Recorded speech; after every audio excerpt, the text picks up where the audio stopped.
aboard the sleek command deck of the Zarnathi cruiser. Mercy's Fong. Admiral Jorlax sips bitter root wine and grins as a trembling comms officer reports. Sir, the Terran refugee convoy isn't running. They're waiting. The bridge of the Zarnathi cruiser Mercy's Fong reeked of ozone and arrogance.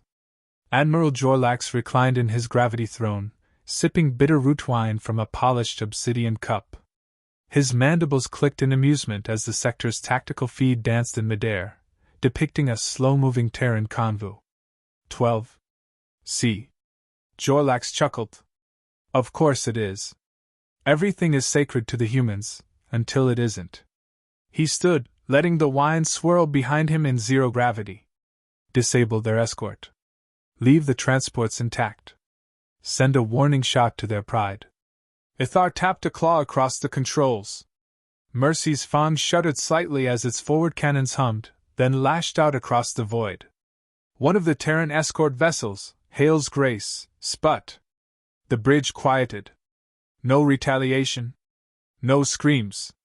Not even a distress signal. Instead, a single transmission blinked into existence. Message received. Countermeasures authorized. Good luck. Ithar frowned. That didn't sound like a panic broadcast. Jorlax. They did. Again. Still no emotion, no pleading. Calm. Too calm. Replay the visual. Jorlax ordered. The image filled the screen. A human woman sat at a desk, sipping tea. Her uniform was modest, gray, pressed, bearing the insignia of the Terran Refugee Corps. Behind her, the command deck of a civilian freighter. No weapons in view. She smiled politely, leaned into the camera, and spoke softly. I admire. The message ended. The screen flickered. Jorlax turned slowly. She asked us to hold? Ithar looked uneasy. Perhaps it's a cultural tic. Humans are prone to odd phrases. Hold your horses. Chill out. Keep calm and... Then the feed changed. At first, it looked like static in the background of the stars. Then the shadows moved. Lines appeared, geometries that had no place in space. One by one they emerged. First came silent treaty, then kind reminder, and no further warnings. Then came the larger ones. Due process. Diplomatic immunity. Cordial vengeance. Dozens. No, hundreds. Decloaking all at once around the convoy, like wolves rising from tall grass. Ithar's voice cracked. I thought they didn't do this anymore. They don't, whispered Jorlax. The screen changed again. Channel priority incoming, the AI announced. A new face appeared, older, pale, scarred, with eyes too still for a diplomat. His name tag read Admiral V. Keen. His voice was soft, almost mournful. Admiral Jorlax, you've attacked a civilian convoy under Terran protection. That wasn't a strategic misstep. That was a misunderstanding of species. Hey Paus. You mistook our patience for fear. Our silence for weakness. Our refugees for sheep. And now, well, now you meet the shepherds. Jorlax's mandibles clicked once, sharply. Open hails. I demand to. No response channel available. The AI cut in. Not with desperation. Not in a rush. Like clockwork. Like this had already been rehearsed. The escort ships weren't disabled, they were decoys. The freighters weren't armed, they were weapons. Retrofits masked as cargo. One of the civilian ships rotated to reveal a dorsal cannon the length of a city block. Another began jamming Dominion communications across 12 sectors. Within moments, the Zarnathi ships in orbit were cut off, isolated, surrounded. Mercy's Fong was alone. And Captain Elara Mendez, the woman from the message, now stood aboard the Zarnathi bridge. The how was irrelevant. The why burned brighter. She walked calmly past stand officers, smiling. Admiral. She nodded, placing a Terran datapad gently on his console. Our terms. Please review them before your fleet disappears. Jorlax stared at her, unsure whether to lash out or fall to his knees. This was bait. Oh no, Alara said kindly. This was hospitality. You're mistaking courtesy for surrender. Common mistake. Her eyes, once warm, now held something ancient and unyielding. You may call us monsters. Or diplomats. Or peacekeepers, she continued. But remember this, humanity doesn't fight wars for victory. We fight them so we don't have to fight again. Behind her, another Terran ship decloaked with a name that made Ithar gasp. Regret management. Alara smiled, turning toward the viewport as Terran ships surrounded the Dominion fleet like a net tightening around a cornered beast. Oh, and Admiral, she said sweetly. When we say please hold, we really mean it. Fade to black. 2 weeks before the ambush, Admiral Vincent Keen sat in a quiet room carved from obsidian and silence, deep beneath Luna Command. No uniforms. No flags. Just a circular table and too many shadows. Across from him sat 3 alien ambassadors, one sleek and condescending, one trembling with ancient fear, and one pretending to understand human humor. Keen's face was unreadable. Calm, clean-shaven, with gray eyes that seemed older than the war records themselves. We've received complaints, the Kilari ambassador began, smooth voice curling like smoke. About your fleet movements near the Tarsus Expanse. It's making the Dominion nervous. Keen set his teacup down gently. Nervous? That's good. Nervous creatures hesitate. Hesitation saves lives. The Ithari, a crystalline being with a voice like wind through broken glass, spoke next. You assure us the Terran fleet remains in reserve. Yet satellite relays confirm multiple mobilizations. Keen nodded slowly. We've not fired a single shot. That counts for something, doesn't it? The third, a Draconid diplomat from the Segrelli Confederation, leaned in. You're baiting them. Keen looked up. I'm inviting clarity. The Sa. And you're surrounding them with warships. Keen leaned forward now. The Dominion thinks they're isolated. They believe we've gone soft, diplomatic. We haven't. We've gone surgical. He paused. They. The. Keen. Somewhere in deep space, Alara Mendez was preparing the bait. The convoy floated innocently between jump lanes, an arrangement so unassuming, so slow-moving, it practically screamed vulnerability. Every ship had a visible ID, each registered with the Galactic Relief Accord. Human children played aboard. Old music played over unsecured comm bands.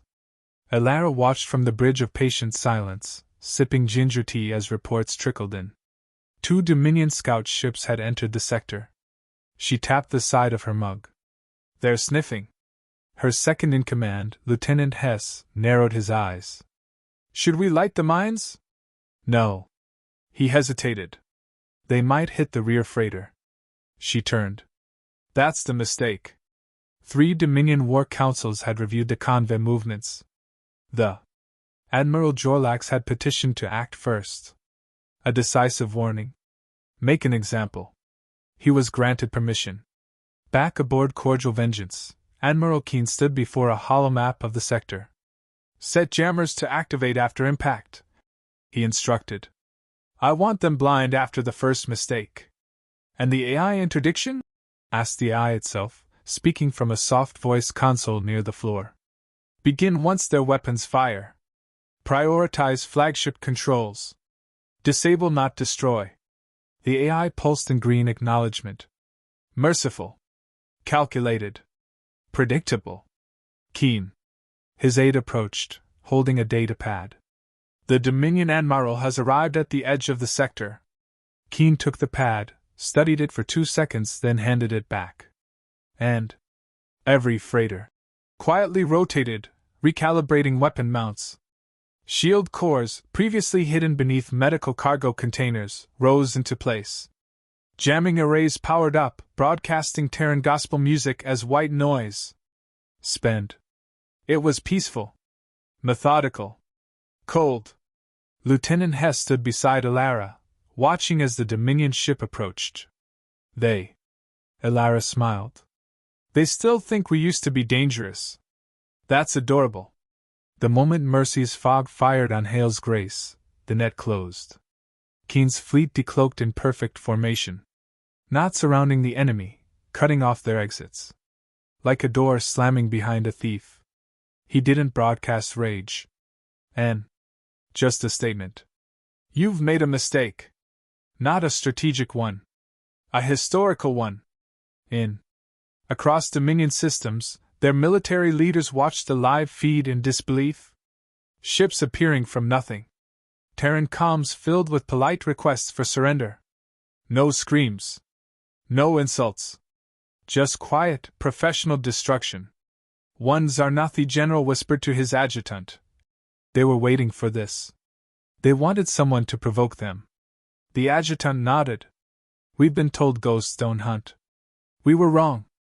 On the Dominion flagship, Jorlax watched helplessly as his fleet was dissected in real time.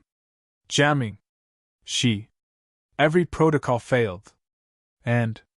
Admiral, she said, voice soft, you've violated Article 7 of the Galactic Peace Accord, the Refugee Act, and several unwritten rules of common decency. You baited us. Correction. We prepared. You chose poorly. He tried to lash out. Guards stepped forward. Behind her, Cordial Vengeance fired once, crippling the last Dominion cruiser without a single casualty. Back on patient silence, Hess reviewed the aftermath. 6 ships disabled. 0 killed. Fleet captured. You think that'll be enough? Elara shrugged. We didn't want war.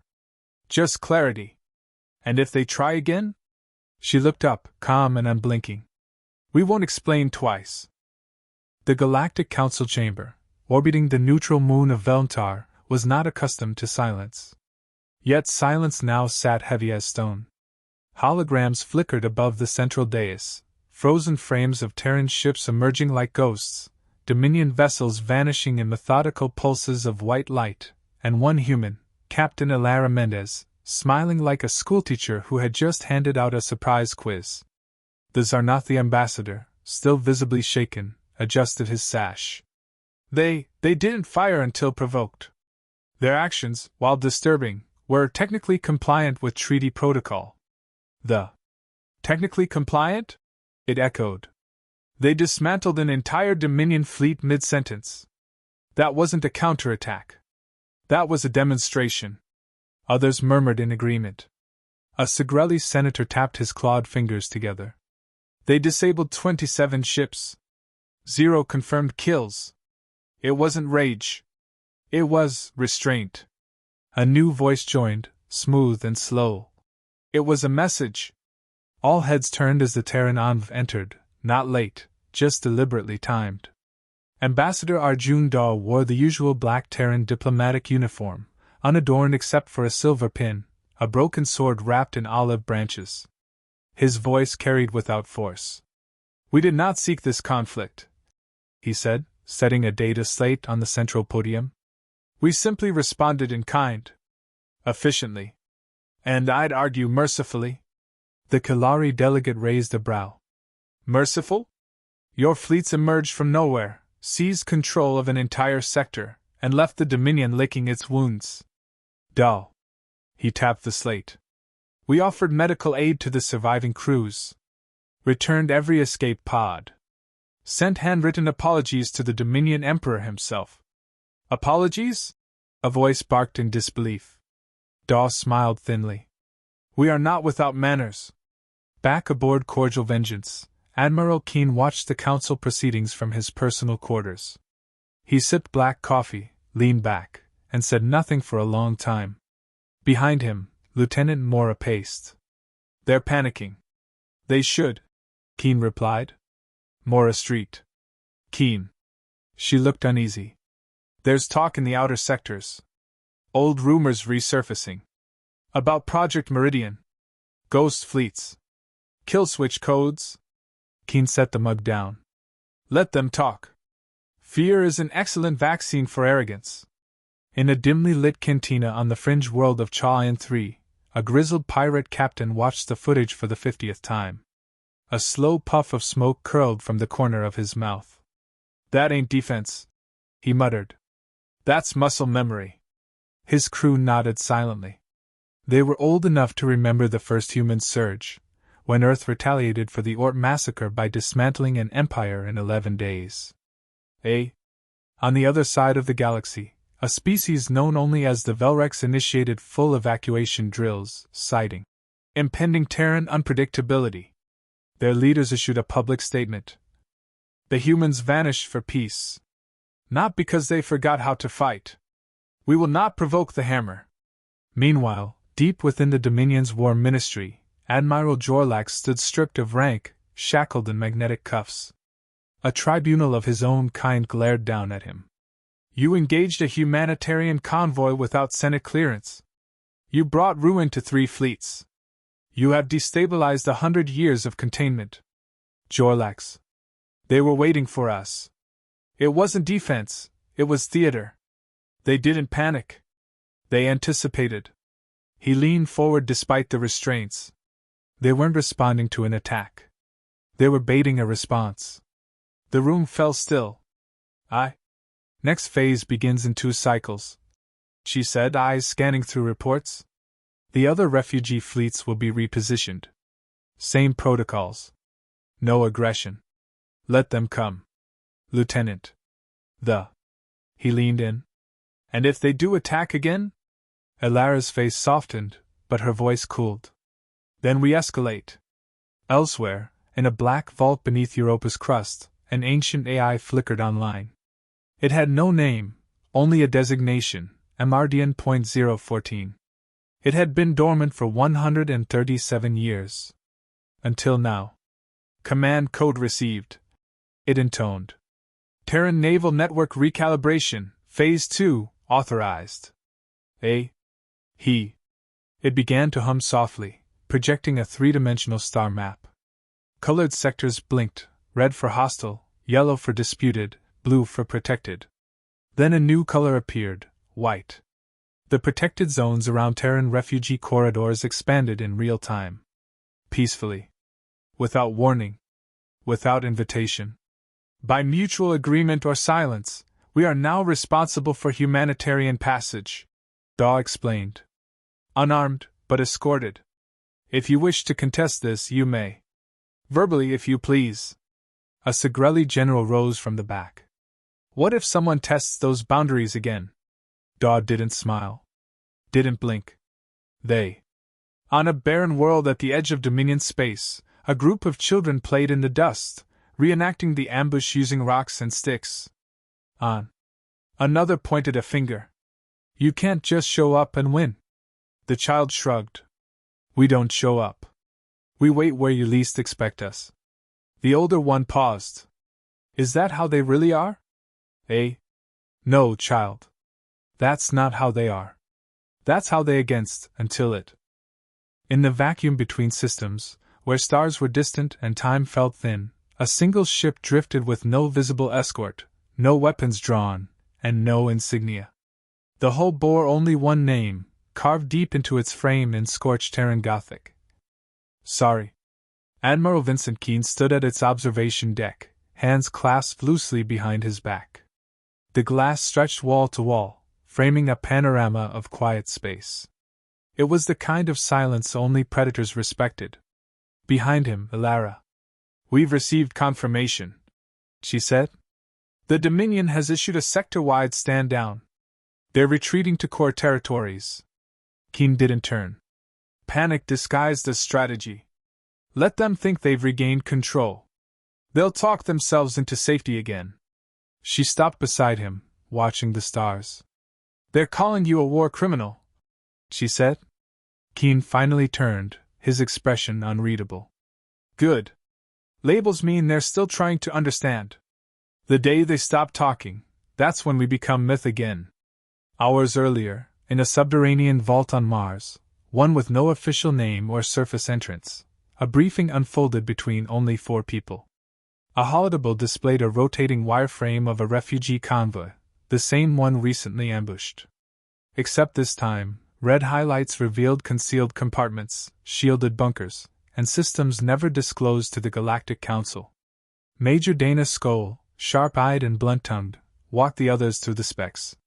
Each ship housed dormant AIs, X-Special Ops and Cryo, and enough power cells to jumpstart a siege. Everything was disguised under displacement relief cargo. One of the advisors raised a brow. And the children? Real, Skoll answered. Real families. Real risk. That's what sold it. That's what made it believable. You used them as bait? Ilara's voice cut through the room. They volunteered, she said. Every one of them. Veterans' families. Ex-fleet officers. Engineers. They knew what it meant. Skoll nodded. And now half the galaxy knows not to test us. A beat of silence passed. Then Keen spoke. They need to remember the edge we live on. Not because we love war, but because we understand it in ways they never will. That understanding was written into doctrine, codified, locked, and sealed under what the Terran Fleet Command called the Glass Rule. Never show your full hand unless it's the last one you'll ever need to play. Terran ships were built to be underestimated. Terran diplomacy was designed to seem just a bit too accommodating. And Terran culture, sarcastic, self-deprecating, informal, was a mask sharpened over centuries. On the Dominion capital world of Thalsari, leaders scrambled. Emergency sessions. Tactical rewrites. Fear in every corridor. Admiral Kor, recently promoted in Jorlax's absence, stood before the Dominion High Command with trembling claws. They knew, he said. They wanted us to respond. They wrapped a knife in silk, handed it to us, and waited for us to cut ourselves. A general growled. And what do you suggest? Appeasement? No, Kor said. Something worse. He tapped the console and displayed a diagram of the Convoy's hidden schematics, now leaked across half the fringe. We stop pretending we understand them. We don't. Meanwhile, in a civilian sector far from war zones, 2 alien merchants sat watching a replay of the ambush over warm stew. The smaller one, a plenary named Jix, shook his head. I thought humans were all smiles and stories. Their movies, their food, their dancing. The older one, scarred and quiet, muttered without looking up. They smile because they know how bad it gets when they don't. Back on regret management, Ilara and Keen sat across a small steel table in the captain's mess. No titles. No ranks. Just 2 humans with too much history and not enough time. She stirred her tea once, then asked, Do you ever think we overdo it? Keen stared at his cup. No. He looked up. We tried peace. We tried disarmament. We tried diplomacy until our teeth were dull. And all it took was one mistake, a minor skirmish, they called it, for us to bury entire armadas just to be left alone. Ilara nodded. And now? No, Keen said. We remind them we chose peace. It was never a default. It was a decision. The twist came quietly, the way real threats always do. Ilara received a sealed COM file. Encrypted. No sender listed. It auto-decrypted on her retina display. A single line appeared. Phase 2 active. Project Meridian expanding. Her blood ran colder than vacuum. Project Meridian had been shelved decades ago. Officially terminated. Off record, it was humanity's last contingency, a final deterrent should galactic diplomacy ever collapse completely. Not just weapons. Not just fleets. Decentralized human colonies built in silence. Entire shadow civilizations. Training. Waiting. Growing. If Meridian was being activated, then someone had decided the warning wasn't enough. Who gave the order? She asked aloud. Keen answered without turning. No one. It was automated. If more than 3 sectors flag Terran convoys as open targets within a cycle, it triggers itself. Ilara leaned back, exhaling slowly. So the galaxy thinks this was the response. But that was just the flag drop. Later, on a back-channel comms link, Ambassador Daw transmitted one last message to the Galactic Council. His tone was calm. No threats. No ultimatums. Just a closing statement. Humanity asks for no tribute, no territory, and no apologies. We want only peace. But understand, peace isn't something we hope for. It's something we enforce.